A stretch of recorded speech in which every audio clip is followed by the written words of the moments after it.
Hi, my name is Mariano Marin, and I'm from Costa Rica. A few years ago, I did a documentary, an observational documentary.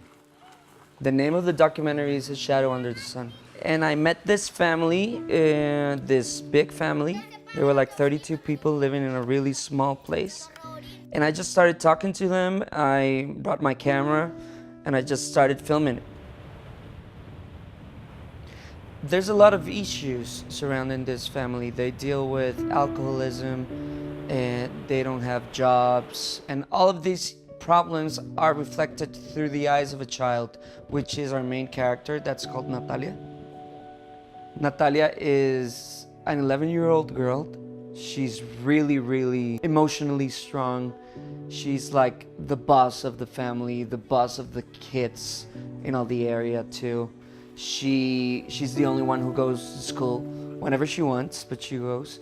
She deals with all these issues, but she can still be her.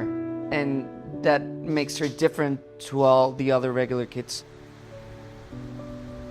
We were discussing at some point the importance of this documentary, and as for me as a producer, this family is not the only one that lives in those conditions around the country. At least in Costa Rica, we have many families like that who have problems with alcoholism, lack of education, or lack of opportunities in many ways.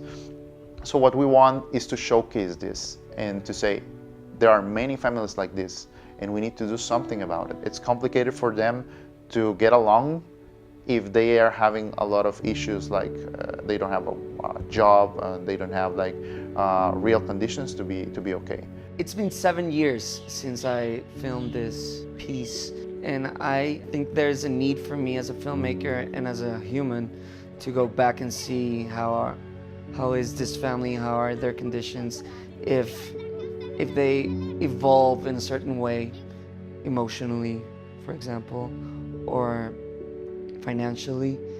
It's really important for me to show this type of living because people forget about these types of families and these types of social standards. I don't know if Natalia, who is now like 17, 18 years old, has finished school, or is she working? Is she, I don't know, a single mom? One of the particular conditions about this documentary is that we're going to be staying very close to the family in a property nearby.